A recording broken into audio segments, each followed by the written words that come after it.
नमस्कार, मी शुभलक्ष्मी बोलते। आता की नाही मी हे बघा कुळीत घेतले आहे आणि हे रात्रीचे भिजून ठेवायचे आणि दुसऱ्या दिवशी आतलं पाणी काढून टाकून मग हे असेच सुके ठेवायचे, म्हणजे याला कोंब येतात।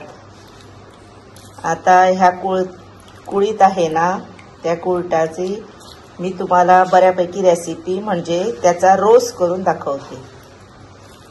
तर आता हे धुतलेले आहेत। एक बटाटा घेतला, अर्धी हिरवी मिरची घेतली आणि एक टोमॅटो घेतलेले आहे आणि कांदा आणि शेंगदाणे, हे शेंगदाणे भिजत घालून ठेवले आहे आणि मग ते धुवून इथे ठेवले आहे। आता हे सगळं आहे ना, म्हणजे जिन्नस ते सगळे कुकरमध्ये घालूया। हे बघा पाणी आत घातलेलं आहे। आता याला 2 शिट्ट्या येऊन दे। हे बघा आता मी गॅसवर तवा ठेवलेला आहे आणि त्यात तेल टाकलेलं आहे। तेल तापलेलं आहे। आता त्यात लसूण घालूया वाटण्यासाठी। आता हे तयार करूया। कांदा,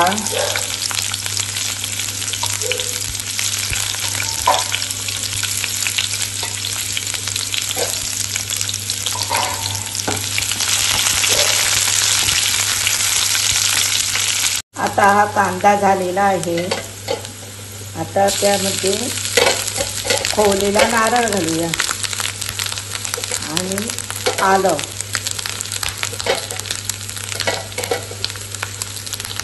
हे आता वाटण्यासाठी रेडी आहे। आतमध्ये मी नाही हळद टाकली आणि लाल मिरची पावडर, गरम मसाला मग घालणार आणि हे जरा मिक्स करून ठेवते आणि याचं वाटण करते। हे आता वाटण तयार झालेलं आहे। हे बघा, आणि आतमध्ये मी गरम मसाला टाकलेला आहे, मी तुम्हाला दाखवला नाही। आता एक भांड म्हणजे तोप ठेवलेला आहे आणि तेल टाकलेलं आहे, हिंग, करवी, कढीपत्ता, वाटण,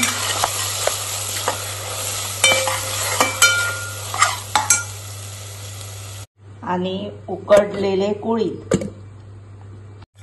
टाकले आतमध्ये। आता आपल्याला पाहिजे दाढ पाहिजे पातळ पाहिजे तसं पाणी घालायचं। हे बघा,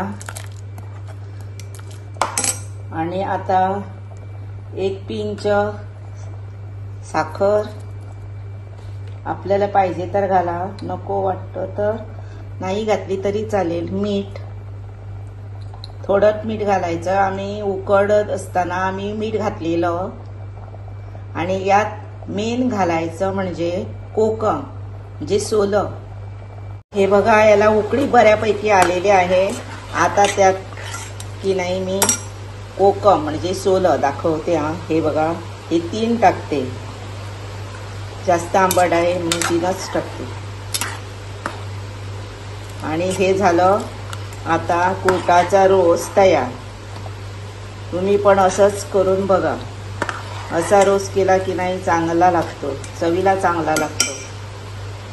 आणि वाटत होते ना तेव्हाच मी गरम मसाला आतमध्ये टाकलेला आहे, दाखवायला विसरले। आणि असाच रोस तुम्ही तुमच्या घरी करा। त्याचबरोबर मला लाईक करा, शेअर करा, सबस्क्राईब करा। आणि तुम्ही आता बघतात मग बघणार त्यांना आता मनापासून सांगते थँक्यू। आणि खरंच तुम्हाला देव बरं करू।